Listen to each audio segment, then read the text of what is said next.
Wahyu. Wahyu bab 1. Inilah wahyu Yesus Kristus yang dinyatakan Allah kepadanya, supaya dia menyampaikan kepada hamba-hambanya segala yang pasti segera terjadi. Kristus menghantarkan malaikatnya untuk memberitahukan perkara-perkara itu kepada hambanya, Yohanes. Maka Yohanes pun bersaksi tentang semua yang telah dilihatnya, yaitu firman Allah dan kesaksian Yesus Kristus. Diberkatilah orang yang membaca kata-kata nubuat ini dan mendengarnya serta mematuhi apa yang tersurat dalamnya, kerana masanya sudah dekat. Daripada Yohanes kepada 7 jemaat di Asia Kecil. Kasih kurnia dan kesejahteraan kepadamu daripada Allah, yaitu Dia yang ada sekarang, yang ada dahulu dan yang akan datang, juga daripada 7 roh yang di hadapan taktanya. Dan daripada Yesus Kristus, saksi setia. Dialah yang pertama dibangkitkan daripada kalangan orang mati, dan dialah Raja kepada sekalian Raja dunia. Yesus mengasihi kita, maka Dia membebaskan kita daripada segala dosa kita dengan darah-Nya, serta menjadikan kita suatu kerajaan dan imam bagi Allah dan Bapa-Nya. Baginya lah kemuliaan dan kekuasaan selama-lamanya. Amin. Lihatlah, Dia datang dalam awan. Seluruh umat manusia akan melihatnya, termasuk mereka yang telah menikam Dia. Semua suku bangsa di bumi akan berkabung kerana Dia. Ya, tentu sekali. Amin. Akulah Alfa dan Omega, yang pertama dan yang terakhir. Demikian firman Tuhan Allah yang Maha Kuasa, yang ada sekarang, yang ada dahulu, dan yang akan datang. Aku, Yohanes, saudara dan temanmu yang turut serta dalam kesengsaraan, kerajaan dan ketabahan dalam Yesus, berada di Pulau Patmos kerana firman Allah dan kesaksian Yesus. Pada hari Tuhan, roh menguasaiku, lalu aku mendengar suara yang lantang seperti bunyi sangkakala berkata-kata di belakangku. Suara itu berkata, Tuliskanlah apa yang kau lihat dan hantarkan kitab itu kepada 7 jemaat. Efesus, Smyrna, Pergamus, Tiatira, Sardis, Philadelphia, dan Laodikia. Aku menoleh ke belakang untuk melihat siapa yang berkata-kata itu. Kulihat 7 kaki pelita daripada emas. Di tengah-tengah kaki pelita itu, kelihatan suatu susuk seakan-akan anak manusia, berjubah labuh sampai ke kaki dan memakai seutas pending emas yang meliliti dadanya. Rambutnya putih seperti kapas, dan matanya menyala-nyala laksana api. Kakinya bersinar umpama gangsa digilap di dalam relau, dan suaranya ibarat deru air terjun yang hebat. Tangan kanannya memegang 7 bintang, dan dari mulutnya keluar sebilah pedang mata 2 yang tajam. Wajahnya bersinar-sinar laksana matahari pada waktu tengah hari. Apabila aku melihatnya, rebalah aku di kakinya seolah-olah tidak bernyawa lagi. Dia meletakkan tangan kanannya ke atasku, lalu berfirman, Janganlah takut, akulah yang pertama dan yang terakhir. Akulah Dia yang hidup. Aku pernah mati, tetapi lihatlah, aku hidup selama-lamanya. Aku memegang anak kunci kematian dan alam maut. Oleh itu, tuliskanlah apa yang kau lihat, baik yang ada sekarang maupun yang akan terjadi. Inilah maksud perlambangan 7 bintang yang kau lihat di tangan kananku, dan 7 kaki pelita daripada emas itu. 7 bintang itu melambangkan para malaikat jemaat di 7 tempat itu, manakala 7 kaki pelita itu melambangkan jemaat di situ. Wahyu bab 2. Kepada malaikat jemaat di Efesus, tulislah, inilah firman daripada Dia yang memegang 7 bintang di tangan kanannya, dan yang melangkah di antara 7 kaki pelita daripada emas. Aku tahu perbuatanmu, jeripayamu dan ketabahanmu. Aku tahu bahwa kamu tidak tahan lagi dengan kejahatan orang durjana. Kamu telah menguji orang yang membuat pengakuan palsu bahwa mereka rasul padahal mereka bukan. Dan kamu telah mendapati mereka itu pendusta. Kamu tetap tabah dan tetap menderita kerana namaku, tanpa berputus asa. Namun demikian, aku mencelamu kerana satu perkara. Kamu telah meninggalkan kasihmu yang pertama. Sedarilah betapa dalamnya kamu telah terjerumus. Bertaubatlah dan lakukanlah apa yang kamu lakukan mula-mula lagi. Jika tidak, aku akan datang dan mengalihkan kaki pelitamu dari tempatnya. Namun demikian, ada sesuatu yang baik padamu.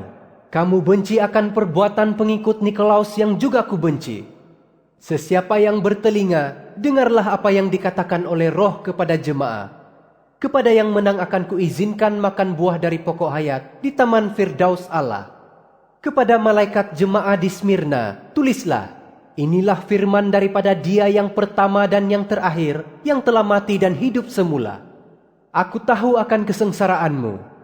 Aku tahu kamu miskin, tetapi sebenarnya kamu kaya. Aku tahu akan fitnah yang dilemparkan kepadamu oleh orang yang mengaku diri orang Yahudi, tetapi sebenarnya mereka bukan. Mereka jemaah iblis. Janganlah takut terhadap apa yang akan kamu deritai kelak. Ketahuilah, iblis akan menghumbankan sebilangan daripadamu ke dalam penjara untuk mengujimu. Kamu akan menanggung kesengsaraan selama 10 hari. Setialah sampai mati, maka aku akan menganugerahimu mahkota hidup sebagai ganjaran kemenangan. Sesiapa yang bertelinga, dengarlah apa yang dikatakan oleh Roh kepada jemaah. Mereka yang menang tidak akan mengalami sengsara kematian yang kedua. Kepada malaikat jemaah di Pergamus, tulislah, inilah firman daripada Dia yang memiliki sebilah pedang mata dua yang tajam. Aku tahu akan tempat kediamanmu. Disitulah iblis bertakhta. Namun demikian, kamu setia berpegang kepada namaku. Malah kamu tidak menyangkal imanmu kepadaku ketika Antipas saksiku yang setia dibunuh di tempat kediaman iblis. Tetapi aku mencelamu karena beberapa perkara. Ada di antaramu yang menganut ajaran Biliam. Biliam telah mengajak Balak untuk memujuk umat Israel supaya berdosa dengan makan makanan yang telah dipersembahkan kepada berhala serta melakukan pencabulan. Cara itu juga ada sebilangan daripadamu yang mengikut ajaran Nikolaus. Bertaubatlah. Jika tidak, aku akan datang segera kepadamu dan menyerang mereka dengan pedang yang keluar dari mulutku. Sesiapa yang bertelinga, dengarlah apa yang dikatakan oleh Roh kepada jemaah. Aku akan memberikan sebahagian mana yang tersembunyi kepada sesiapa yang menang. Juga aku akan memberinya batu putih yang bertulis nama baru, yang tidak diketahui oleh sesiapa selain penerimanya. Kepada malaikat jemaah di Tiatira, tulislah, inilah kata-kata daripada anak Allah yang matanya menyala-nyala seperti api dan kakinya laksana gangsa di gilap. Aku tahu perbuatanmu, kasihmu, imanmu, pelayananmu dan ketabahanmu. Aku juga tahu bahwa kamu sekarang lebih banyak berusaha daripada dahulu. Namun demikian, aku mencelamu karena satu perkara. Kamu membenarkan perempuan bernama Isabel yang mengaku dirinya Nabiah Allah itu mengajar umatku. Dia mengajar dan menyesatkan hamba-hambaku sehingga mereka melakukan pencabulan dan makan makanan yang telah dipersembahkan kepada berhala. Aku telah memberinya peluang untuk bertaubat, tetapi dia enggan menghentikan perbuatannya yang cabul. Ketahuilah, aku akan menghukumnya ke atas ranjang dengan sakit terlantar. Dan mereka yang berzina dengannya akan menanggung kesengsaraan yang dahsyat, melainkan mereka bertaubat daripada perbuatan mereka dengannya. Aku juga akan meragut nyawa anak-anaknya, supaya seluruh jemaah tahu bahwa akulah yang menyelami hati dan fikiran manusia. Aku akan memberikan balasan yang setimpal dengan perbuatan setiap orang. Tetapi sesetengah daripada kamu di Tiatira tidak mengikut ajaran durjana itu. Kamu tidak menuntut ilmu daripada iblis. Aku berkata kepadamu bahwa aku tidak akan menambahkan bebanmu dengan kewajiban baru. Namun demikian, kamu haruslah memelihara apa yang sudah ada padamu hingga saat aku datang nanti. Kepada yang menang dan melakukan kehendakku sampai akhir, akan kuanugerahi kekuasaan ke atas bangsa-bangsa.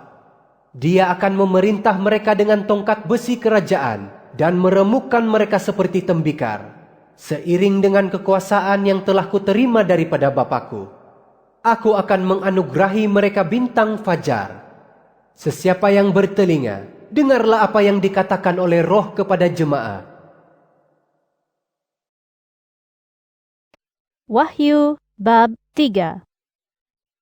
Kepada malaikat jemaah di Sardis, tulislah, inilah kata-kata daripada Dia yang memiliki 7 roh Allah dan 7 bintang. Aku tahu perbuatanmu, nama sahaja kamu hidup, tetapi sebenarnya mati. Bangunlah dan teguhkanlah apa yang masih ada padamu, dan yang hampir mati karena kudapati apa yang kamu lakukan belum lagi sempurna di mata Allahku. Ingatlah semula segala yang telah diajarkan kepadamu dan segala yang telah kamu dengar. Patuhilah segalanya dan bertaubatlah. Jika tidak, aku akan datang kepadamu sebagai pencuri. Kamu tidak mungkin tahu saatnya aku datang. Namun demikian, ada sebilangan daripadamu di Sardis yang tidak mencemarkan pakaian mereka.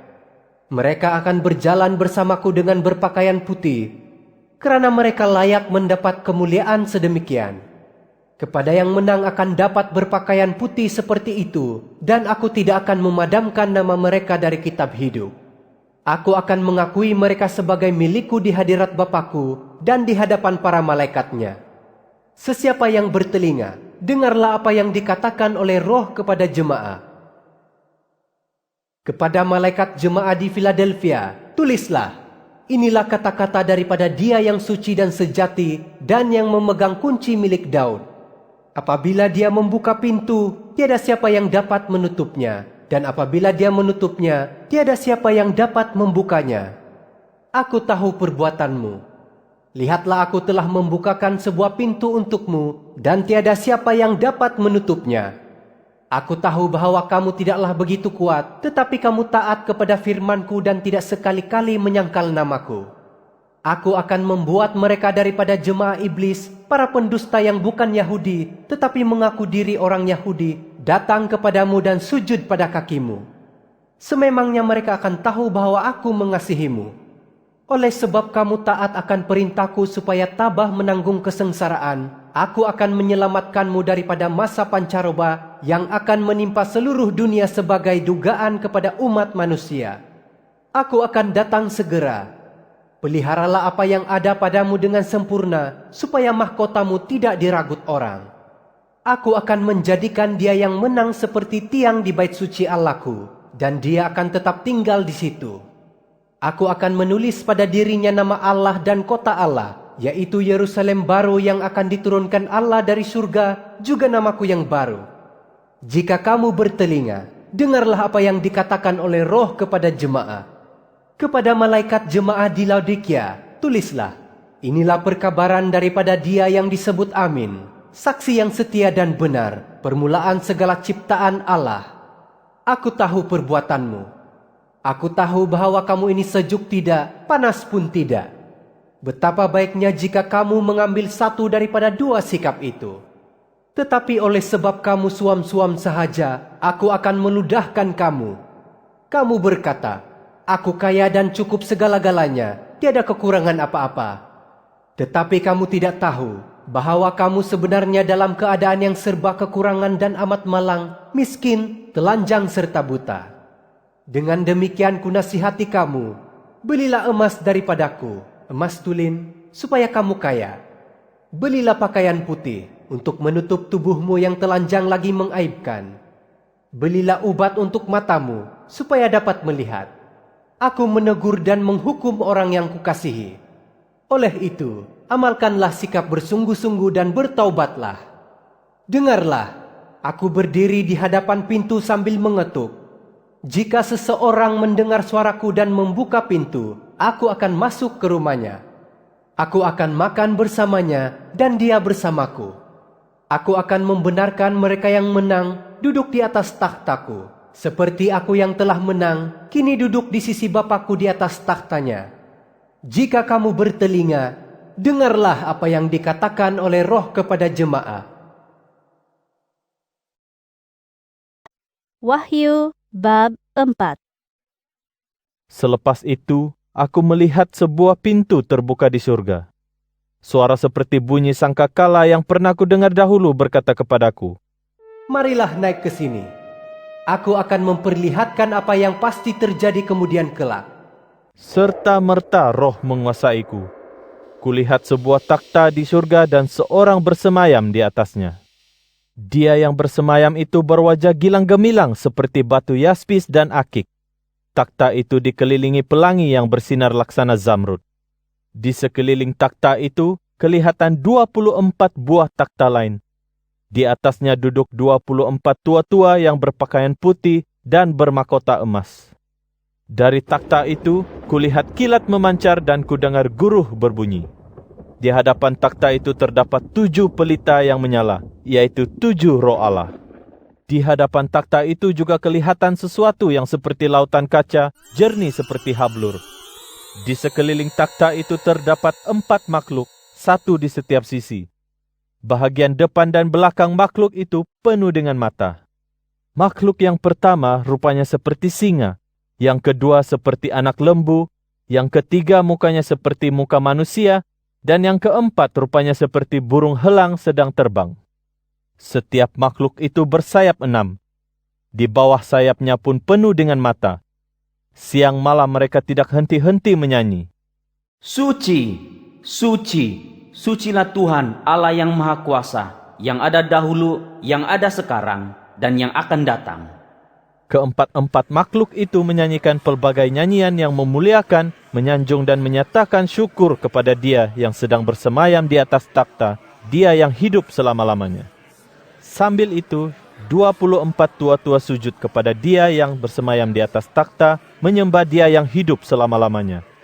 Mereka mencampakkan mahkota mereka di hadapan takhta itu lalu berkata, Ya Tuhan, ya Allah kami, hanya Engkau yang layak menerima kemuliaan, kehormatan dan kuasa, kerana Engkaulah yang mencipta segala-galanya, dan dengan kehendak-Mu segala-galanya wujud dan dicipta. Wahyu bab 5. Kemudian aku melihat segulungan naskah di tangan kanan Dia yang bersemayam di atas takhta itu. Gulungan itu bertulis kedua-dua belah dan dimaterai dengan 7 materai. Setelah itu, kulihat dan kudengar malaikat yang gagah perkasa bertanya dengan suara lantang. Siapakah yang layak memecahkan materai dan membuka gulungan naskah ini? Namun demikian, tiada seorang pun, baik di surga, di bumi, maupun di bawah bumi, yang terdaya membuka gulungan naskah itu dan melihat kandungannya. Oleh itu, aku pun menangis teresak-esak, kerana tiada seorang pun yang layak membuka dan membaca gulungan naskah atau melihat kandungannya. Kemudian salah seorang tua-tua itu berkata kepadaku, Jangan menangis. Lihatlah, singa daripada suku Yehuda, tunas Daud, telah menang. Dia dapat membuka gulungan naskah itu dan memecahkan 7 materai dan membuka gulungan naskah itu. Selepas itu, kulihat anak domba berdiri di tengah-tengah takhta itu, dikelilingi oleh keempat-empat makhluk dan para tua-tua. Anak domba itu yang kelihatan sudah disembelih, mempunyai 7 tanduk dan 7 mata, yaitu 7 roh Allah yang telah dihantar ke seluruh dunia. Anak domba itu pergi mengambil gulungan naskah dari tangan kanan Dia yang bersemayam di atas takhta. Ketika Dia mengambil gulungan kitab itu, 4 makhluk dan 24 orang tua-tua sujud kepada anak domba itu. Masing-masing memegang sebuah kecapi dan sebuah batil emas berisi setanggi, yaitu segala doa orang salih. Mereka menyanyikan lagu baru. Engkau layak mengambil gulungan naskah itu dan membuka meterainya kerana Engkau telah dibunuh. Dan dengan darah kematian-Mu, Engkau telah menebus untuk Allah manusia daripada segala suku, bahasa, kaum dan bangsa. Engkau telah menjadikan mereka suatu kerajaan dan imam-imam Allah untuk menyembah Allah kita dan memerintah di bumi. Aku melihat lagi. Aku mendengar suara ribuan dan jutaan malaikat. Mereka berdiri mengelilingi takhta 4 makhluk dan para tua-tua. Mereka menyanyi dengan suara yang lantang. Anak domba yang telah disembelih layak menerima kekuasaan, kekayaan, kebijaksanaan, kekuatan, kehormatan, kemuliaan dan puji-pujian. Aku mendengar semua makhluk, di surga, di bumi, di bawah bumi, di dalam laut, dan semua yang ada di dalamnya menyanyi. Segala puji, kemuliaan dan kuasa kepada Dia yang duduk di atas tahta, dan kepada anak domba untuk selama-lamanya. Keempat-empat makhluk itu menyahut. Amin. Para tua-tua itu pun sujud menyembah Allah dan anak domba itu. Wahyu bab 6. Seterusnya aku melihat anak domba itu memecahkan materai pertama daripada ke-7 materai itu. Lantas ku dengar satu daripada 4 makhluk itu berkata dengan suara seperti guruh, Marilah, lihat.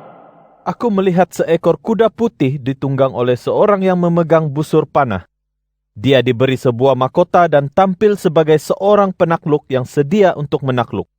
Kemudian anak domba itu memecahkan materai kedua dan ku dengar makhluk kedua berkata, Marilah, lihat.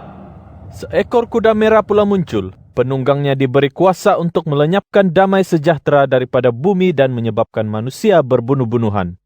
Dia diberi sebilah pedang yang besar. Kemudian anak domba itu memecahkan materai ketiga, lalu ku dengar makhluk ketiga berkata, Marilah, lihat. Aku melihat seekor kuda hitam. Penunggangnya memegang dacing. Aku mendengar sesuatu seperti suara dari tengah-tengah makhluk berempat itu, berkata, Secupak gandum sekeping wang dinar harganya, dan 3 cupak barli juga sekeping wang dinar harganya. Tetapi minyak dan air anggur itu jangan kau rosakkan. Kemudian anak domba itu memecahkan materai keempat. Ku dengar makhluk keempat berkata, Mari. Aku melihat seekor kuda berwarna pucat. Penunggangnya bernama Maut dan alam maut mengekorinya. Mereka diberi kuasa membunuh 1/4 penghuni bumi melalui peperangan, kebuluran, wabak penyakit, dan serangan binatang buas. Kemudian anak domba itu memecahkan materai kelima. Di bawah mazbah aku melihat roh-roh orang yang telah dibunuh karena firman Allah dan kerana kesaksian yang dipegang mereka dengan setia. Mereka berseru dengan suara lantang, Ya Tuhan yang suci dan benar, berapa lama lagi sebelum Engkau menghakimi penghuni bumi dan membalas perbuatan mereka yang telah menumpahkan darah dan meragut nyawa kami? Setiap roh itu diberi sehelai jubah putih dan disuruh berehat sebentar lagi hingga cukup bilangan hamba sepengabdian dan orang yang menjadi saudara seiman yang akan dibunuh seperti mereka. Kemudian aku melihat anak domba itu memecahkan materai keenam. Seketika itu terjadilah gempa bumi yang dahsyat. Matahari menjadi seperti kain hitam dan bulan merah seperti darah. Bintang-bintang gugur dari surga ke bumi seperti buah ara luruh ditiup angin kencang. Langit lenyap tergulung seperti gulungan naskah, manakala gunung dan pulau teralih dari tempatnya. Seluruh umat manusia, baik raja-raja di dunia, pegawai, panglima, orang berharta dan berkuasa, orang bebas mahupun hamba abdi, lari bersembunyi di dalam gua dan di celah-celah batu di gunung. Mereka berseru kepada gunung dan batu itu, Hempaplah kami, sembunyikan kami daripada pandangan Dia yang bersemayam di atas takhta dan daripada kemurkaan anak domba. Hari besar yang dahsyat, hari kemurkaan mereka telah tiba. Allah dan anak domba akan menghukum kami. Siapa yang dapat bertahan? Wahyu bab 7. Selepas itu, kulihat 4 malaikat berdiri di 4 penjuru bumi dan menahan keempat-empat angin di bumi, supaya tidak ada angin yang bertiup di darat, di laut, atau di pokok. Kemudian kulihat malaikat lain datang dari timur, membawa materai yang digunakan oleh Allah yang hidup. Dengan suara lantang, malaikat itu berseru kepada 4 malaikat yang telah diberi kuasa untuk merosakkan darat dan laut.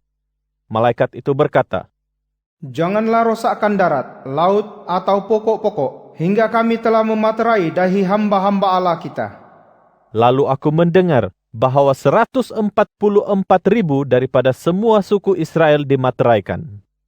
Daripada suku Yehuda 12,000, daripada suku Ruben 12,000, daripada suku Gad 12,000, daripada suku Asher 12,000, daripada suku Naftali 12,000, daripada suku Manasye 12,000, daripada suku Simeon 12,000, daripada suku Lewi 12,000, daripada suku Isakar 12,000, daripada suku Zebulon 12,000, daripada suku Yusuf 12,000, daripada suku Benyamin 12,000.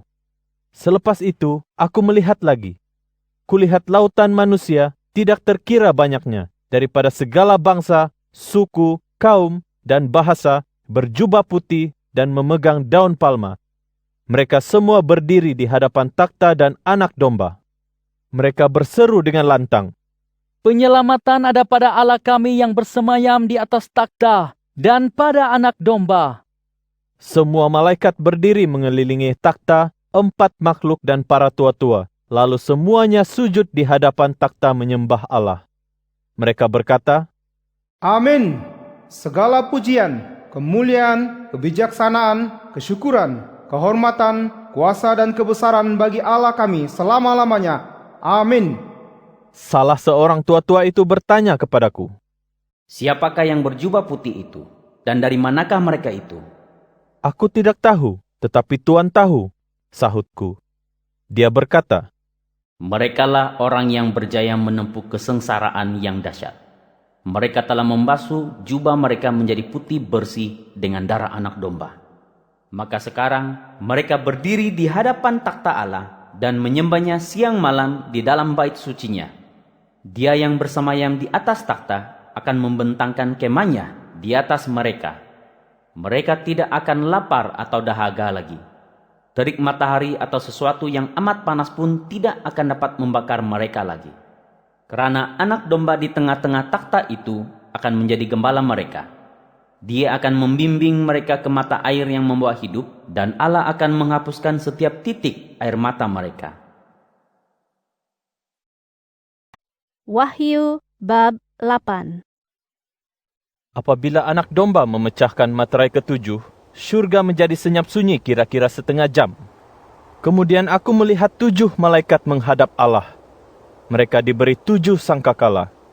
Satu lagi malaikat datang berdiri di hadapan mazbah sambil membawa tempat bara yang diperbuat daripada emas. Dia diberi banyak setanggi untuk ditambahkan kepada doa semua orang saleh dan untuk dipersembahkan di atas mazbah emas di hadapan takhta. Doa orang saleh bersama asap setanggi yang dibakar itu naik berkepul-kepul dari tangan malaikat yang menghadap Allah. Kemudian malaikat itu mengisi tempat bara dengan bara api dari mazbah, lalu melontarkannya ke bumi. Dalam sekelip mata kedengaran guruh petir dan kelihatan kilat sabung menyabung, lalu seluruh bumi bergempa. Kemudian 7 malaikat yang memegang 7 sangkakala itu bersedia untuk meniupnya. Malaikat pertama meniup sangkakalanya. Hujan batu dan api bercampur darah terus dilemparkan ke bumi. Lalu sepertiga bumi dan sepertiga pokok serta segala tumbuh-tumbuhan yang hijau hangus dibakar. Kemudian malaikat kedua meniup sangkakalanya. Sesuatu yang kelihatan seperti gunung besar yang menyala dicampakkan ke dalam laut. Sepertiga air laut menjadi darah.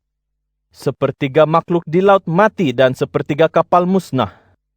Kemudian malaikat ketiga meniup sangkakalanya. Sebuah bintang besar yang menyala-nyala seperti suluh gugur dari langit menimpa sepertiga sungai dan mata air di bumi. Bintang itu bernama Absintus, yaitu pahit. Sepertiga air menjadi pahit dan ramai orang mati karena meminumnya.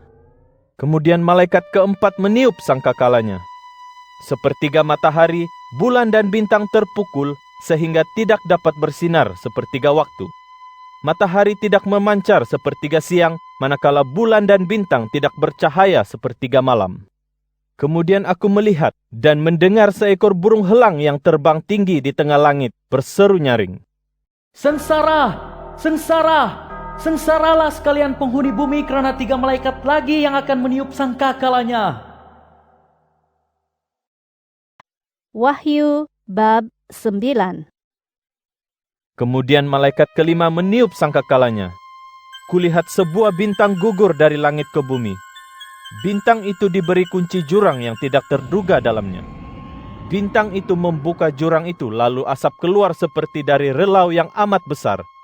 Matahari dan seluruh angkasa gelap diselubungi asap itu. Dari dalam asap itu, keluarlah sekawan belalang lantas turun ke bumi. Belalang itu diberi kuasa seperti kalajengking di bumi. Belalang itu ditegah merosakkan rumput di bumi, pokok-pokok dan tumbuh-tumbuhan lain. Tugasnya menyerang manusia yang tidak mempunyai tanda materai Allah di dahinya. Belalang itu tidak dibenarkan membunuh mereka, tetapi hanya menyeksa mereka selama 5 bulan. Sakitnya diseksa belalang itu samalah seperti disengat kalajengking. Pada masa itu, manusia yang diseksa itu mencari maut tetapi tidak menemukannya. Mereka ingin mati, namun kematian terlepas daripada mereka.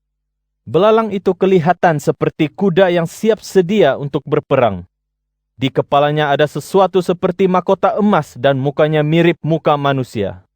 Rambutnya seperti rambut wanita dan giginya serupa gigi singa. Dadanya kelihatan seperti berperisai. Bunyi sayapnya seperti bunyi rata-rata kuda marah ke medan perang.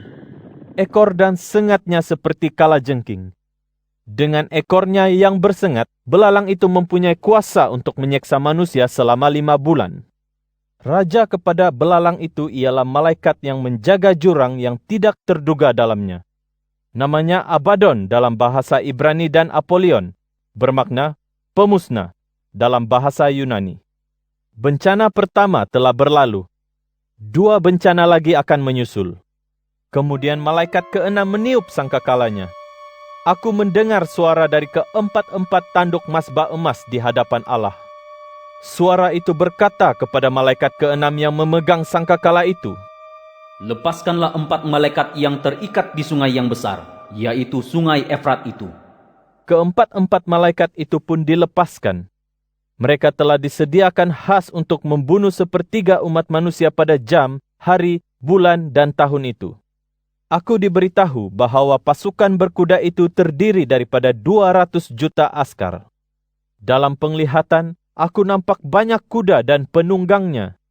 Perisai dada penunggang-penunggang itu merah seperti api, biru seperti nilam, dan kuning seperti belerang. Kepala kuda itu seperti kepala singa, dan dari mulutnya keluar api, asap, dan belerang. Api, asap, dan belerang dari mulut kuda itu merupakan 3 bencana yang membunuh 1/3 umat manusia. Kuasa kuda itu pada mulut dan ekornya. Kuda itu menyeksa manusia dengan ekornya yang seperti ular berkepala. Manusia yang tidak terbunuh oleh bencana itu tidak berpaling daripada berhala buatan tangan mereka.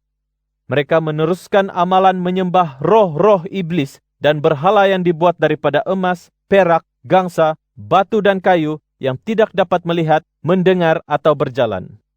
Mereka juga tidak berpaling daripada membunuh, menggunakan sihir, melakukan pencabulan dan mencuri. Wahyu bab 10. Setelah itu, aku melihat satu lagi malaikat yang gagah perkasa turun dari surga. Tubuhnya diliputi awan dan kepalanya dilingkari pelangi. Wajahnya bersinar seperti matahari dan kakinya seperti tiang api. Tangannya memegang segulungan naskah kecil yang terbuka. Kaki kanannya di laut, kaki kirinya di darat. Dia berseru dengan suara seperti bunyi sekawan singa mengaum, disahut oleh 7 guru dengan gemuruh. Sebaik-baik 7 guru itu berkata-kata, aku hendak mencatat kata-katanya. Tetapi ku dengar suara dari surga berkata kepadaku, Materaikan segala yang dikatakan oleh 7 guru itu. Jangan dituliskan. Malaikat yang kulihat berdiri di antara laut dengan darat itu mengangkat tangannya ke langit.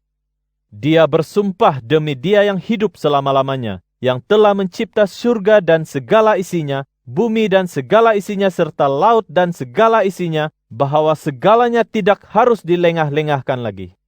Tetapi pada masa malaikat ke-7 hendak meniup sangkakalanya, rahsia Allah akan selesai, sebagaimana firman-Nya disampaikan kepada hamba-Nya, para nabi. Kemudian suara yang kudengar dari surga itu berkata lagi kepadaku, Pergilah ambil gulungan naskah kecil yang terbuka daripada tangan malaikat yang berdiri di antara laut dengan darat itu. Aku pun mendapatkan malaikat itu dan berkata, Berilah aku gulungan naskah kecil itu. Katanya kepadaku, Ambil dan makanlah naskah ini. Perutmu akan terasa pahit, tetapi di mulutmu akan terasa semanis madu. Lantas ku ambil gulungan naskah kecil itu daripada tangan malaikat itu, lalu ku makan, maka di mulutku terasa semanis madu. Tetapi setelah habis ku makan, perutku terasa pahit. Dia berkata kepadaku, Kamu harus bernubuat lagi tentang pelbagai kaum, bangsa, bahasa, dan raja. Wahyu bab 11. Kemudian aku diberi sebatang tongkat yang kelihatan seperti kayu pengukur. Lalu seorang berkata, Bangkitlah, ukur bait Allah dan mazbah, serta hitunglah orang yang beribadat di situ. Tetapi jangan ukur halaman di luar, Kerana bahagian itu telah diberikan kepada orang bangsa asing. Mereka akan melanyak kota suci selama 42 bulan. Aku akan memberikan kuasa kepada 2 orang saksiku dan mereka akan bernubuat selama 1260 hari dengan memakai kain kabung. Inilah 2 pokok zaitun dan 2 kaki pelita yang berdiri di hadapan Tuhan alam semesta. Jika sesiapa hendak mencederakan mereka, api akan keluar dari mulut mereka dan menghanguskan musuh mereka itu. Orang yang hendak mencederakan mereka itu mesti dibunuh sedemikian. Mereka mempunyai kuasa menutup langit supaya hujan tidak turun sepanjang masa mereka bernubuat. Mereka berkuasa atas air dan dapat menukarkannya menjadi darah. Mereka juga berupaya menimpakan pelbagai wabak penyakit ke atas bumi sekerap yang dikehendaki mereka. Setelah mereka selesai membuat kesaksian, binatang buas dari dalam jurang itu akan memerangi, menewaskan, dan membunuh mereka. Mayat mereka akan bergelimpangan di jalan raya kota agung yang dari segi rohani disebut Sodom dan Mesir, yaitu kota tempat Tuhan mereka disalib. Orang dari pelbagai kaum, suku, bahasa dan bangsa akan melihat mayat mereka selama 3 hari setengah dan tidak membenarkan mereka dikuburkan. Penghuni bumi ini akan bergembira, berpesta dan berkirim-kiriman hadiah kerana kedua-dua nabi itu telah menyeksa mereka yang tinggal di bumi. Selepas 3 hari setengah, roh hayat daripada Allah memasuki mereka, lalu mereka bangkit berdiri. Sekalian yang melihatnya amat ketakutan. Kedua-dua nabi itu mendengar suara lantang dari langit berkata, Naiklah ke sini. Lalu mereka naik ke langit di dalam awan, di hadapan mata musuh mereka. Pada ketika itu, terjadilah gempa bumi yang dahsyat, memusnahkan 1/10 kota itu. 7.000 orang terbunuh dalam gempa itu. Mereka yang masih hidup sungguh takut, lalu memuliakan Allah yang berada di surga. Bencana kedua telah berlalu. Ketahuilah, bencana ketiga akan segera menyusul. Kemudian malaikat ketujuh meniup sangkakalanya. Suara-suara lantang di surga berkata, Segala kerajaan di dunia ini telah menjadi kerajaan Tuhan kita dan kerajaan Kristusnya, dan Dia akan memerintah selama-lamanya. 24 tua-tua yang menghadap Allah, yang bersemayam di atas takhta itu, sujud menyembah Allah sambil berkata, Kami bersyukur kepadamu, ya Tuhan, Allah Maha Kuasa, yang ada sekarang, yang ada dahulu, dan yang akan datang. Kerana Engkau telah melaksanakan kuasa-Mu yang besar lalu memerintah. Bangsa-bangsa asing marah, maka datanglah kemurkaan-Mu, dan masanya untuk orang mati dihakimi. Dan Engkau memberi ganjaran kepada hamba-hamba-Mu, para nabi dan orang saleh, serta manusia kecil dan besar yang takut akan nama-Mu. Dan Engkau membinasakan mereka yang membinasakan bumi. Kemudian bait Allah dibuka di surga, dan kelihatanlah tabut perjanjiannya, diiringi kilat, pelbagai suara, guruh, gempa bumi, dan hujan batu yang dahsyat. Wahyu bab 12. Suatu tanda besar kelihatan di langit. Seorang perempuan yang berpakaian matahari, bulan di bawah kakinya, dan sebuah mahkota 12 bintang terkalung menghiasi kepalanya. Dia sedang hamil dan sudah sampai waktunya untuk melahirkan anak, maka dia berteriak kesakitan. Lantas suatu tanda muncul di langit.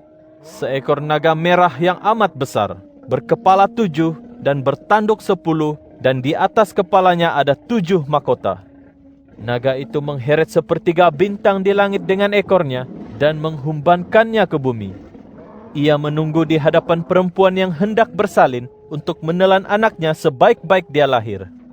Kemudian perempuan itu melahirkan seorang anak lelaki yang akan memerintah segala bangsa dengan tombak besi. Dan anak itu dibawa ke hadirat Allah dan taktanya. Perempuan itu lari ke gurun, ke tempat yang memang ditentukan Allah untuknya. Dia dijaga di situ selama 1260 hari. Kemudian perang tercetus di surga. Mikael dengan malaikat-malaikatnya berperang dengan naga dan malaikat-malaikatnya. Naga itu tewas dalam peperangan. Ia dan malaikat-malaikatnya tidak dibenarkan tinggal di surga lagi. Dengan demikian, tersingkirlah naga besar itu, ular purba yang bernama iblis atau syaitan yang memperdaya umat manusia. Ia dan semua malaikatnya dibuang ke bumi. Kemudian aku mendengar suara lantang berkata di surga, Sekarang penyelamatan, kekuatan, kerajaan Allah kita dan kuasa Kristusnya telah tiba. Kerana penuduh saudara-saudara kita yang telah menuduh mereka siang malam di hadapan Allah kita telah disingkirkan. Mereka telah menumpaskannya dengan darah anak domba dan dengan kata-kata kesaksian mereka. Dan mereka tidak menyayangi nyawa sendiri hingga mati. Oleh itu, bergembiralah wahai surga dan kamu semua yang tinggal di dalamnya. Tetapi malanglah penduduk bumi dan laut. Iblis telah turun kepadamu dalam keadaan sangat berang kerana ia tahu masanya sudah singkat. apabila naga itu sedar ia telah dibuang ke bumi, ia pun memburu perempuan yang melahirkan anak lelaki itu. Tetapi perempuan itu diberi sepasang sayap helang besar untuk terbang ke tempatnya di gurun. Di situ dia dijaga selama 3 tahun setengah, jauh dari mata naga itu. Naga itu menyemburkan air dari mulutnya seperti air bah untuk menghanyutkan perempuan itu. Tetapi bumi membantu perempuan itu dengan membuka mulutnya dan menelan air bah yang disemburkan oleh naga itu. Naga itu amat marah terhadap perempuan itu, lalu pergi memerangi anak-anaknya yang lain, yang taat kepada perintah Allah dan mempunyai kesaksian Yesus Kristus. Kemudian naga itu berdiri di atas pasir di tepi laut. Wahyu bab 13. Aku melihat seekor binatang keluar dari dalam laut, bertanduk 10 berkepala 7.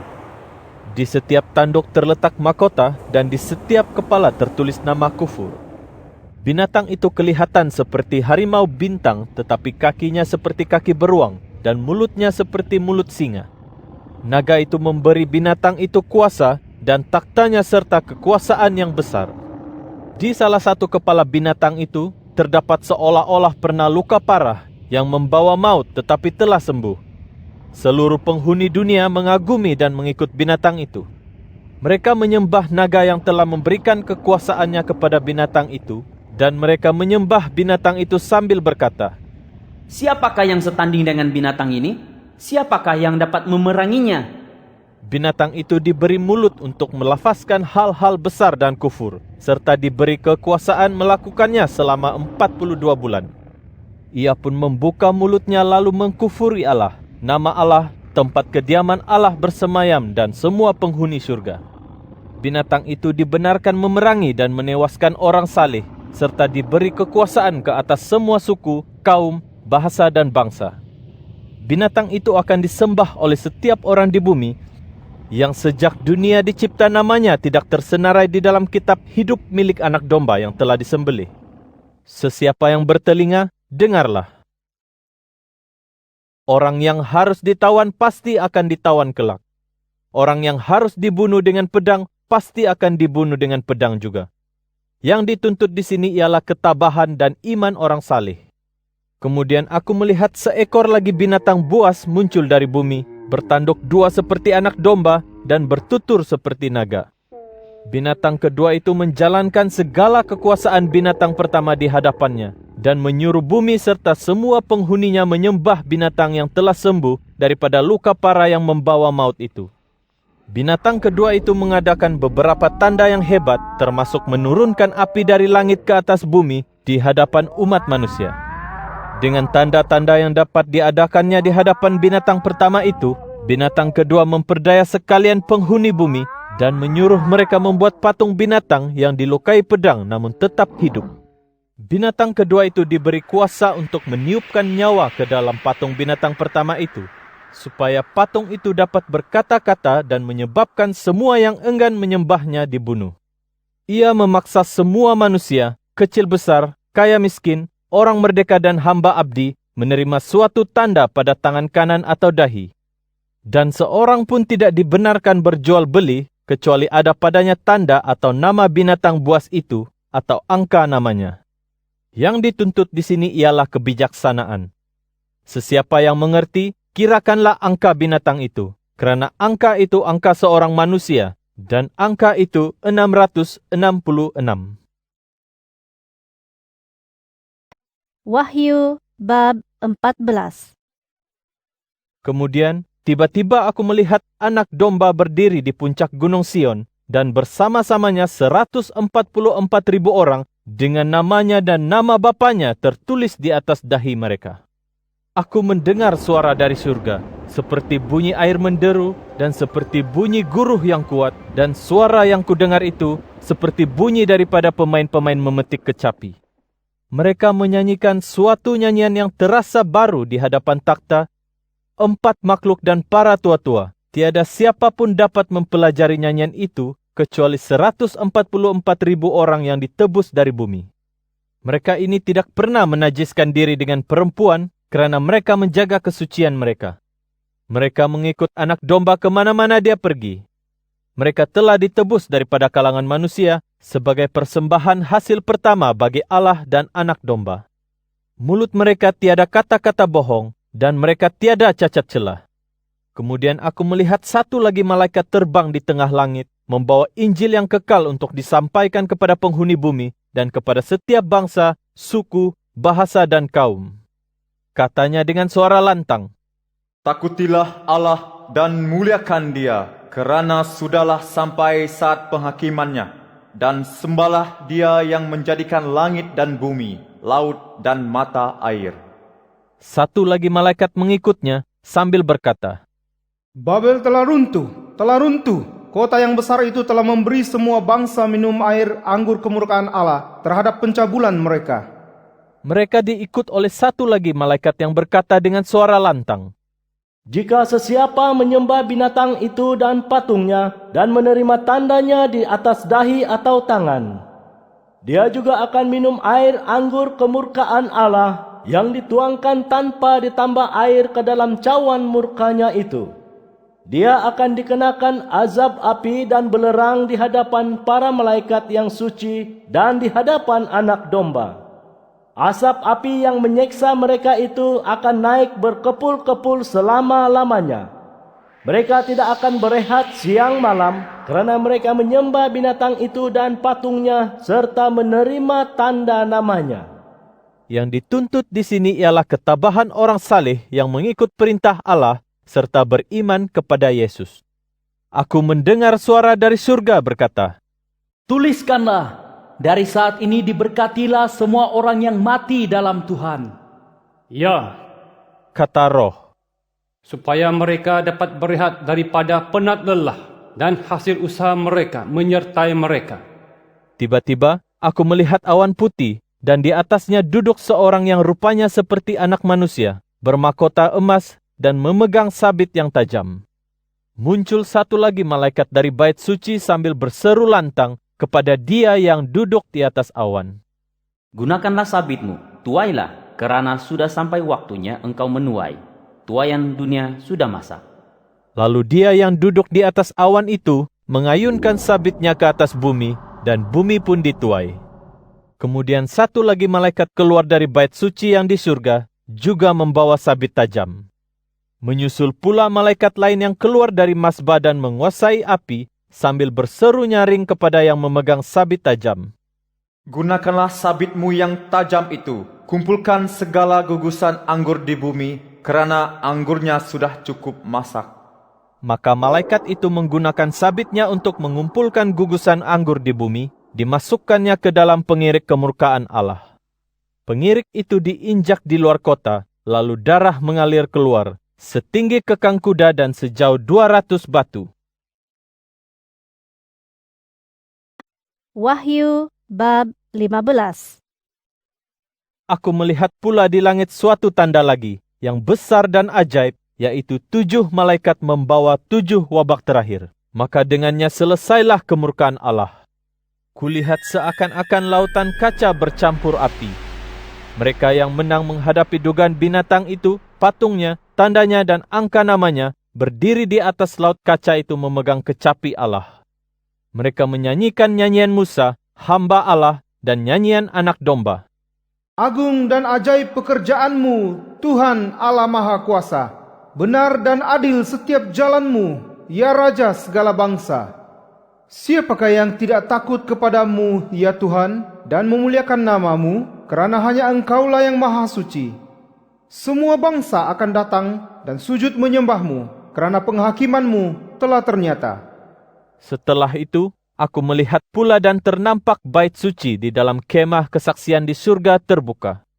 Dari bait suci itu, keluarlah 7 malaikat yang membawa 7 wabak itu, berpakaian linen yang bersih dan berseri-seri, dada mereka dililiti pending emas. Kemudian satu daripada 4 makhluk itu memberi 7 malaikat itu 7 mangkuk emas yang dipenuhi kemurkaan Allah yang hidup selama-lamanya. Bait suci dipenuhi asap daripada kemuliaan Allah dan kuasanya, dan tiada siapa dapat memasukinya hingga 7 wabak yang dibawa oleh 7 malaikat itu selesai. Wahyu bab 16. Kemudian aku mendengar suara lantang dari dalam bait suci Allah berkata kepada 7 malaikat itu, Pergi tuangkan kemurkaan Allah di dalam 7 mangkuk itu ke bumi. Oleh itu, malaikat pertama pergi, mencurahkan isi mangkuknya ke tanah, lalu tumbuh pekung yang busuk dan menjijikkan pada orang yang mempunyai tanda binatang itu dan orang yang menyembah patungnya. Kemudian malaikat kedua mencurahkan isi mangkuknya ke laut, lalu airnya menjadi darah seperti darah orang mati. Maka setiap makhluk yang hidup di laut itu mati. Kemudian malaikat ketiga mencurahkan isi mangkuknya ke sungai dan mata air, lalu bertukar airnya menjadi darah. Aku mendengar malaikat perairan itu berkata, Engkau adil, ya Tuhan, kerana Engkau telah menghakimi hal-hal ini.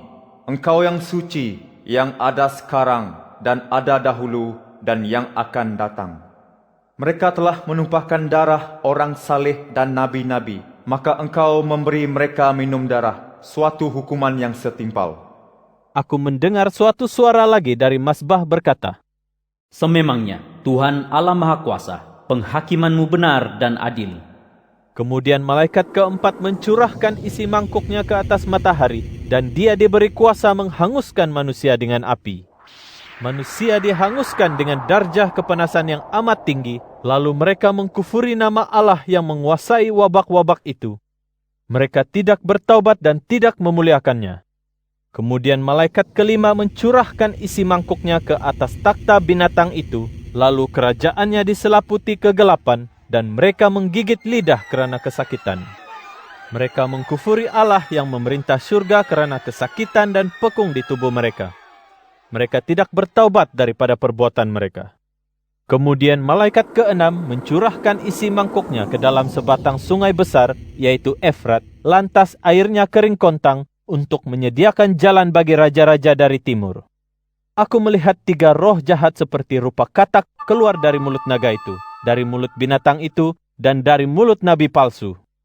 Mereka itu roh-roh iblis, dan mereka melakukan pelbagai tanda yang sampai kepada raja-raja di seluruh dunia untuk menghimpunkan mereka bagi peperangan pada hari Allah yang Maha Kuasa. Lihatlah, aku datang seperti pencuri. Diberkatilah orang yang berwaspada dan menjaga pakaiannya, supaya dia tidak berjalan dan dilihat orang dalam keadaan telanjang, lalu mendapat malu. Dia menghimpunkan raja-raja itu ke tempat yang disebut Harmagedon dalam bahasa Ibrani. Kemudian malaikat yang ke-7 mencurahkan isi mangkuknya ke udara, lalu kedengaran suara lantang dari bait suci Allah di surga, dari takhta berkata, Telah selesai. Kedengaran pelbagai bunyi serta guru dan kilat sabung menyabung. Juga berlaku gempa bumi yang paling dahsyat dalam sejarah manusia zaman berzaman. Ketika itu, kota besar itu terbelah 3, dan kota bangsa asing habis runtuh. Babel yang agung juga tidak ketinggalan menerima mangkuk air anggur kemurkaan Allah. Kemudian setiap pulau lenyap dan gunung tidak ditemukan lagi. Hujan batu besar yang 100 paun beratnya turun dari langit menimpa manusia. Mereka mengkufuri Allah kerana bencana hujan batu yang dahsyat itu. Wahyu bab 17. Kemudian satu daripada 7 malaikat yang membawa 7 mangkuk emas itu datang kepadaku dan berkata, Mari, kutunjukkan hukuman ke atas pelacur besar yang duduk di atas air yang banyak, dan yang berzina dengan raja-raja dunia, penghuni bumi mabuk dengan air anggur pencabulannya. Malaikat itu membawaku dalam roh ke gurun. Aku melihat seorang wanita duduk di atas seekor binatang buas yang berwarna merah dan penuh dengan nama-nama kufur. Binatang itu berkepala 7 dan bertanduk 10.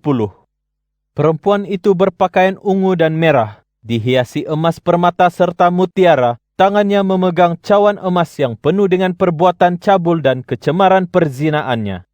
Pada dahinya tertulis suatu nama rahsia. Babel yang agung, ibu segala pelacur dan kelucahan di bumi. Aku melihat perempuan itu mabuk dengan darah orang saleh dan darah saksi Yesus. Apabila aku melihat perempuan itu, aku heran tercengang. Tetapi malaikat itu berkata kepadaku, Mengapa kamu heran tercengang? Aku akan menceritakan rahasia di sebalik perempuan itu dan binatang yang ditunggangnya, yang berkepala 7 dan bertanduk 10. Binatang yang kamu lihat itu pernah wujud, tetapi tidak wujud lagi, dan akan keluar dari jurang yang tidak terduga dalamnya, lalu menuju kebinasaan. Penghuni bumi yang tidak tersenarai namanya dalam kitab hidup dari permulaan dunia akan tercengang melihat binatang yang pernah wujud dan sekarang tidak wujud lagi, tetapi kemudian akan muncul lagi. Yang dituntut di sini ialah pikiran yang mempunyai kebijaksanaan. 7 kepala itu ialah 7 gunung tempat perempuan itu tinggal. Juga ada 7 orang raja. 5 orang telah runtuh kerajaan mereka. 1 masih bertahta dan seorang lagi belum muncul. Datangnya nanti hanya untuk seketika. Binatang yang pernah wujud dan yang tidak wujud lagi itu ialah raja yang ke-8 dan asalnya daripada yang ke-7. Ia juga akan menuju kebinasaan. 10 tanduk yang kamu lihat itu berarti 10 orang raja yang belum mendapat kerajaan lagi. Tetapi mereka menerima kekuasaan sebagai raja bersama dengan binatang itu selama sejam. Mereka sepakat dan akan menyerahkan kuasa dan kekuasaan mereka kepada binatang itu. Mereka akan memerangi anak domba, dan anak domba akan menumpaskan mereka, karena dialah Tuan segala tuan dan Raja segala raja. Orang yang dipanggil, dipilih, serta setia ada bersama dia. Malaikat itu berkata kepadaku, Air yang kamu lihat di tempat pelacur itu duduk ialah kaum, orang ramai bangsa dan bahasa. Binatang dan 10 tanduknya yang kamu lihat itu akan membenci pelacur itu dan membuatnya terlantar serta telanjang, lalu memakan dagingnya dan membakarnya dengan api. Allah telah menggerakkan hati mereka untuk menunaikan kehendaknya, supaya sepakat dan menyerahkan kerajaan mereka kepada binatang itu hingga berlaku segala firman Allah. Perempuan yang kamu lihat itu ialah kota agung yang menguasai semua raja di bumi ini. Wahyu bab 18. Selepas segala ini, aku melihat satu lagi malaikat turun dari surga dengan kekuasaan besar dan bumi diterangi oleh kemuliaannya. Dia berseru dengan suara yang lantang dan hebat. Babel yang agung telah runtuh, dan telah menjadi tempat kediaman roh-roh jahat, penjara bagi setiap roh jahat, sangkar bagi setiap burung yang jijik dan dibenci. Semua bangsa telah minum air anggur hawa nafsunya yang cabul. Raja-raja dunia telah berzina dengannya, dan saudagar-saudagar dunia telah menjadi kaya raya dari kemewahannya yang melimpah-limpah. Aku mendengar satu suara lagi dari surga berkata, Keluarlah daripadanya, hai kaumku, supaya kamu tidak bersubahat dengan dosanya dan tidak ditimpa wabaknya. Segala dosanya telah bertimbun-timbun sampai ke surga, dan Allah ingat akan kejahatannya. Perlakukan dia sebagaimana dia telah memperlakukanmu, dan balas perbuatannya 2 kali ganda. Dalam cawan yang telah dibancuhnya, bancu 2 kali ganda. Sebagaimana dia telah memuliakan dirinya dan hidup mewah, sebanyak itulah diberikan dia kesengsaraan dan kesedihan. Kerana dalam hatinya dia berkata, Aku bersemayam sebagai ratu, aku bukan balu dan tidak akan mengalami kesedihan. Oleh itu, pelbagai bencana akan menimpanya dalam 1 hari sahaja, kematian dan ratapan serta kebuluran. Dia akan hangus dibakar dengan api, kerana Tuhan Allah yang menghakiminya amat perkasa. Raja-raja dunia yang telah berbuat cabul dan hidup mewah dengannya akan menangis dan meratapinya apabila mereka melihat asap api yang membakarnya. Sambil berdiri jauh kerana takut akan kesengsaraannya, mereka berkata, Aduhai, sengsaranya, kota Babel yang agung. Dalam sejam sahaja hukuman telah menimpamu. Saudagar-saudagar dunia akan menangis dan meratapinya, karena tiada siapa membeli dagangan mereka lagi. Dagangan emas, perak, permata dan mutiara, kain linen halus, kain ungu, kain sutra, dan kain kesumba, setiap jenis kayu yang harum baunya, segala bekas daripada gading, kayu indah, tembaga, besi dan batu marmar, juga kayu manis, rempah ratus, setanggi, minyak wangi, dupa, air anggur, minyak zaitun, tepung halus, gandum, dan lembu, domba, kuda, pedati, abdi, serta nyawa manusia. Mereka akan berkata, Buah-buahan yang diidami oleh hati jiwamu telah lenyap dari matamu, dan segala benda yang mewah serta hebat telah terlepas dari tanganmu, dan kamu tidak akan mendapatkannya lagi. Saudagar-saudagar yang menjual segala dagangan itu, yang telah menjadi kaya raya kerananya, akan berdiri jauh karena takut akan kesengsaraannya, sambil menangis dan meratap. Mereka akan berkata, Aduhai, sengsaranya, kota yang agung itu, yang memakai kain linen halus, kain ungu, dan kain kesumba, serta dihiasi emas permata dan mutiara. Dalam sejam sahaja segala kemewahan itu lenyap sama sekali. Setiap nakoda, pelayar, kelasi dan saudagar di laut berdiri jauh.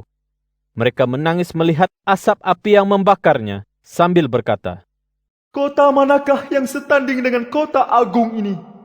Mereka meletakkan debu ke atas kepala mereka sambil berseru dengan ratap tangisnya.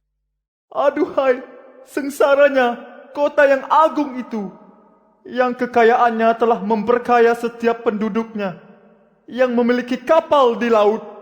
Dalam sejam sahaja ia telah kehilangan segala-galanya.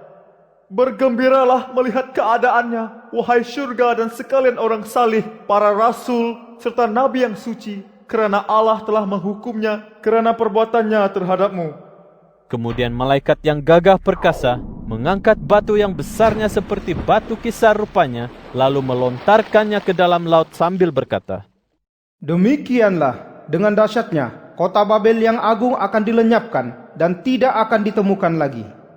Bunyi orang bermain kecapi, seruling, serunai, dan sangkakala tidak akan kedengaran lagi di dalammu. Ahli-ahli seni pertukangan tidak akan terdapat lagi di dalammu. Bunyi batu kisar tidak akan didengar lagi di dalammu. Cahaya lampu tidak akan bersinar lagi di dalammu. Suara pasangan pengantin tidak akan kedengaran lagi di dalammu. Saudagar-saudagarmu dahulu orang besar-besar di dunia, kerana dengan kuasa sihirmu semua bangsa telah terperdaya. Di dalamnya telah didapati darah para nabi dan orang salih, serta semua yang telah dibunuh di bumi ini.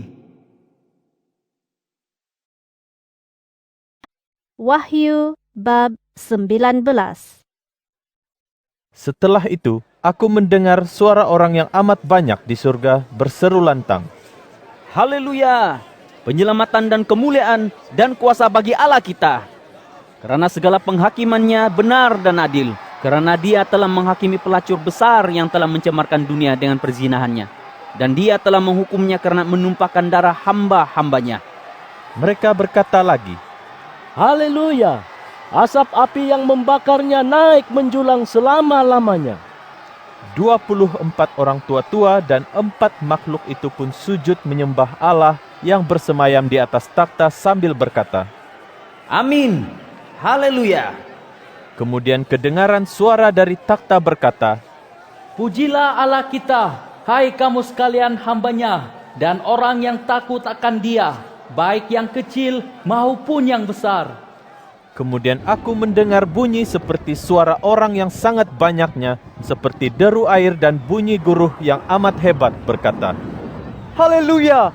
Kerana Tuhan Allah kita yang Maha Kuasa sedang bertahta. Bergembira dan bersukacitalah serta muliakan dia, kerana saat perkahwinan anak domba telah tiba, dan istrinya sudah menyediakan dirinya. Istrinya diberi kain linen yang halus, suci berseri-seri untuk dipakai. Kain linen yang halus melambangkan segala perbuatan benar yang dilakukan oleh orang saleh. Kemudian dia berkata kepadaku, Tulislah, diberkatilah mereka yang dijemput ke jamuan kahwin anak domba. Katanya lagi kepadaku, Inilah firman Allah yang benar. Aku sujud di kakinya untuk menyembahnya, tetapi dia berkata, "Jangan buat begitu. Aku hamba Allah sepertimu, dan seperti saudara-saudaramu yang memiliki kesaksian Yesus. Sembahlah Allah, kesaksian Yesus itu roh nubuat." Kemudian aku melihat surga terbuka dan kelihatan seekor kuda putih. Dia yang menunggangnya dipanggil setia dan benar, dan dengan keadilan dia menghakimi serta memerangi. Matanya seperti nyala api, dan di atas kepalanya terletak mahkota yang banyak. Ada satu nama tertulis padanya yang tidak diketahui oleh sesiapa pun selain dia. Dia memakai jubah yang bercelup darah, dan namanya Firman Allah. Segala tentera surga berpakaian kain linen halus yang putih bersih, menunggang kuda putih mengiringinya. Sekarang dari mulutnya keluar pedang yang tajam untuk diparangkan kepada segala bangsa. Dia sendiri akan memerintah mereka dengan tombak besi. Dia sendiri menginjak pengirik air anggur kemurkaan Allah Maha Kuasa. Pada jubah dan pahanya tertulis nama, Raja segala raja, Tuan segala tuan. Kemudian aku melihat malaikat berdiri di matahari, berseru lantang kepada burung-burung yang terbang di udara. "Marilah berhimpun untuk makan malam Allah yang maha besar. Kamu akan makan daging raja, panglima, orang berkuasa, kuda dan penunggangnya, dan semua orang, baik hamba maupun merdeka, baik kecil maupun besar." Aku melihat binatang itu, raja-raja dunia dan tentera mereka berhimpun untuk memerangi dia yang berkuda itu serta tenteranya. Kemudian binatang itu ditawan, dan bersamanya nabi palsu yang mengadakan pelbagai tanda di hadapannya, dan dengan demikian memperdaya orang yang telah menerima tanda binatang itu, serta orang yang menyembah patungnya. Kedua-duanya dihumbankan hidup-hidup ke dalam lautan api yang menyala dengan belerangnya. Yang lain dibunuh dengan pedang yang keluar daripada dia yang berkuda. Burung-burung kenyang makan daging mereka. Wahyu bab 20. Kemudian aku melihat malaikat turun dari surga, tangannya memegang kunci jurang serta rantai yang besar. Dia menangkap naga, ular purba itu, yaitu iblis atau syaitan, lalu mengikatnya selama 1000 tahun. Dia menghumbankannya ke dalam jurang itu dan menutupnya serta memateraikannya supaya ia tidak dapat lagi memperdaya umat manusia hingga tamat tempoh 1000 tahun. Selepas itu, ia akan dilepaskan seketika. Aku melihat beberapa takhta, lantas orang duduk di atasnya dan diberi kuasa sebagai hakim. Aku melihat roh-roh orang yang telah dipancung kepala kerana memberikan kesaksian tentang Yesus Kristus dan firman Allah yang tidak menyembah binatang itu atau patungnya dan tidak menerima tandanya di dahi atau di tangan. Mereka itu hidup dan memerintah bersama Kristus selama 1000 tahun. Tetapi orang mati yang lain tidak hidup semula hingga genap masa 1000 tahun itu. Inilah kebangkitan yang pertama. Diberkatilah dan sucilah mereka yang dapat menyertai kebangkitan pertama. Kematian kedua tiada kuasa atas mereka. Mereka akan menjadi imam Allah dan Kristus dan akan memerintah di sisinya selama 1000 tahun. Setelah tamat tempoh 1000 tahun itu, iblis akan dibebaskan dari kurungan. Dia akan keluar untuk menipu bangsa-bangsa di 4 penjuru bumi, Gog dan Magog, dan mengumpulkan mereka untuk berperang. Bilangan mereka seperti pasir di tepi laut. Mereka naik ke seluruh bumi dan mengepung perkemahan orang saleh serta kota yang dikasihi itu. Lalu Allah menurunkan api dari surga serta menghanguskan mereka. Iblis yang telah memperdaya mereka itu terus dihumbankan ke dalam lautan api dan belerang, tempat binatang dan nabi palsu telah dicampakkan. Mereka akan diseksa siang malam selama-lamanya. Kemudian aku melihat sebuah takhta yang besar berwarna putih dan dia yang bersemayam di atasnya. Bumi dan langit lenyap, menghilang dari hadiratnya, dan tiada lagi tempat bagi kedua-duanya. Aku melihat orang mati, kecil dan besar, berdiri di hadapan takhta itu, dan kitab-kitab dibuka. Sebuah kitab lagi dibuka, yaitu kitab hidup. Orang mati itu dihakimi menurut perbuatan mereka berdasarkan segala yang tersurat dalam kitab-kitab itu. Laut menyerahkan orang mati yang di dalamnya, maut dan alam maut menyerahkan orang mati yang di dalamnya. Semuanya dihakimi menurut perbuatan masing-masing. Kemudian maut dan alam maut dihumbankan ke dalam lautan api. Inilah kematian kedua, yaitu kematian di lautan api. Sesiapa yang tidak tertulis namanya di dalam kitab hidup dicampakkan ke dalam lautan api. Wahyu bab 21. Aku melihat langit baru dan bumi baru, kerana langit dan bumi yang lama telah lenyap, dan laut pun tiada lagi. Kemudian aku, Yohanes, melihat kota suci, Yerusalem baru, diturunkan Allah dari surga, seperti pengantin yang terhias untuk suaminya. Aku mendengar suara lantang dari takhta berkata, Lihatlah, tempat kediaman Allah sekarang beserta manusia, dan Dia akan tinggal bersama mereka, dan mereka akan menjadi umat-Nya, dan Allah sendiri akan bersama mereka sebagai Allah mereka. Allah akan menghapuskan setiap titik air mata mereka. Tiadalah lagi kematian, kesedihan, dan tangisan. Tiada lagi kesakitan, karena segala yang lama telah lenyap. Kemudian Dia yang bersemayam di atas takhta berkata, Lihatlah, aku telah mencipta segalanya baru. Dia berfirman kepadaku, Tuliskanlah, kerana kata-kata ini benar dan tepat. firman-Nya lagi, Segalanya telah selesai. Akulah Alfa dan Omega, yang pertama dan yang terakhir. Aku akan memberikan mata air hidup kepada sesiapa yang dahaga. Sesiapa yang menang akan mewarisi segala-galanya. Aku Allahnya dan dia anakku. Tetapi mereka yang pengecut, tidak beriman, durjana, pembunuh, melakukan yang cabul, ahli sihir, penyembah berhala, dan semua pendusta akan dimasukkan ke dalam lautan yang menyala dengan api dan belerang. Inilah kematian kedua. Kemudian satu daripada 7 malaikat yang membawa 7 mangkuk berisi 7 wabak datang kepadaku dan berkata, Marilah, aku akan menunjukkan kepadamu pengantin, isteri anak domba. Dia membawaku dalam roh ke sebuah gunung yang besar dan tinggi, lalu menunjukkan kepadaku kota yang agung, Yerusalem yang suci, diturunkan Allah dari surga. Dipenuhi kemuliaan Allah. Cahayanya seperti batu yang amat berharga, batu yaspis, jernih seperti hablur. Tembok kota itu besar dan tinggi, dan berpintu 12, maka pada 12 pintu itu ada 12 malaikat. Di pintu itu tersurat nama 12 suku Israel. Di timur ada 3 pintu, di utara 3 pintu, di selatan 3 pintu, dan di barat 3 pintu. Tembok kota itu beralas 12, dan di atasnya ada 12 nama, yaitu nama 12 rasul anak domba. Malaikat yang bertutur denganku itu memegang batang pengukur emas untuk mengukur kota itu termasuk pintu dan temboknya. Kota itu 4 persegi, panjangnya sama dengan lebarnya. Dia mengukur kota itu dengan batang pengukur 1.400 batu, panjang, lebar, dan tingginya sama. Temboknya 144 hasta, menurut ukuran manusia, juga ukuran malaikat. Tembok itu diperbuat daripada batu yaspis, kota itu daripada emas tulin, seperti kaca yang jernih. Segala alas tembok kota itu dihiasi dengan pelbagai permata. Alas yang pertama yaspis, yang kedua batu nilam, yang ketiga batu akik putih, yang keempat zamrud, yang kelima batu unam, yang keenam akik merah, yang ketujuh ratna cempaka, yang ke-8 virus, yang ke-9 yakut kuning, yang ke-10 akik hijau, yang ke-11 batu lazuardi, dan yang ke-12 batu kecubung. 12 pintu itu diperbuat daripada 12 mutiara, yaitu setiap pintu itu sebutir mutiara yang sangat besar.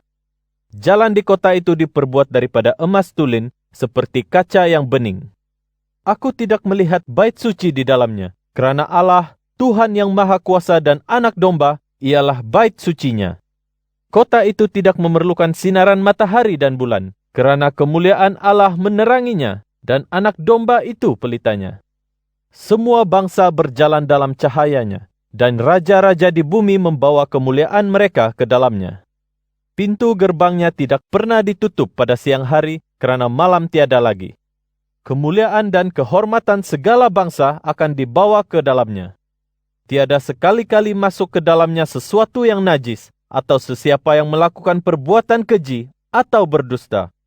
Manusia yang masuk ke dalamnya hanyalah yang tersurat namanya di dalam kitab hidup Anak Domba.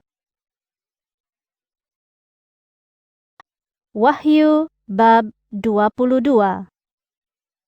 Dia menunjukkan kepadaku sebatang sungai air hidup, jernih seperti hablur, mengalir dari takhta Allah dan Anak Domba. Di tengah-tengah kota itu, di kiri kanan sungai itu terdapat pokok hayat yang berbuah 12 jenis setiap bulan. Daun-daunnya menyembuhkan umat manusia. Segala yang terlaknat tiada lagi. Takhta Allah dan Anak Domba ada di dalam kota itu, dan hamba-hambanya beribadat kepadanya. Mereka melihat wajahnya, dan namanya tersurat pada dahi mereka. Malam tiada lagi, dan cahaya pelita serta cahaya matahari tidak diperlukan lagi. Kerana Tuhan Allah akan menerangi mereka, dan sekaliannya bertakhta selama-lamanya. Katanya kepadaku, Ini kata-kata yang dapat dipercayai dan benar. Tuhan, Allah segala roh nabi-nabi, telah menyuruh malaikat-malaikatnya menunjukkan dengan segera kepada hamba-hambanya apa yang akan terjadi. Ingatlah, aku akan datang dengan segera. Diberkatilah orang yang memeliharakan segala nubuat di dalam kitab ini. Aku, Yohanes, telah mendengar dan melihat segala hal itu. Apabila aku mendengar dan melihatnya, aku sujud hendak menyembah malaikat yang menunjukkannya kepadaku. Tetapi dia berkata kepadaku, Jangan buat begitu. Aku ini sesama hamba Allah sepertimu dan saudara-saudaramu, yaitu nabi-nabi dan sekalian yang memeliharakan kata-kata di dalam kitab ini. Hanya Allah yang harus kamu sembah. Katanya lagi kepadaku, Janganlah kamu meteraikan nubuat di dalam kitab ini, kerana masanya sudah hampir tiba. Orang yang berbuat jahat, biarlah dia terus berbuat jahat. Orang yang cemar, biarlah dia terus cemar. Orang yang benar, biarlah dia terus benar. Orang yang suci, biarlah dia terus suci. Ingatlah, aku akan datang dengan segera dan ganjaranku bersamaku, supaya setiap orang mendapat balasan setimpal dengan perbuatannya. Akulah Alfa dan Omega, yang pertama dan yang terakhir, yang di awal dan yang di akhir. diberkatilah sekalian yang menyucikan pakaiannya, kerana mereka berhak menghampiri pokok hayat dan masuk ke dalam kota itu melalui pintu gerbangnya. Di luar terdapat anjing, ahli sihir, orang yang cabul, pembunuh, penyembah berhala, dan semua yang menyukai dusta serta menuturkannya. Aku, Yesus, telah menyuruh malaikatku memperlihatkan segala hal ini kepadamu untuk semua jemaat. Akulah tunas dan zuriat Daud dan bintang fajar yang bersinar. Roh dan pengantin perempuan itu berkata, Marilah.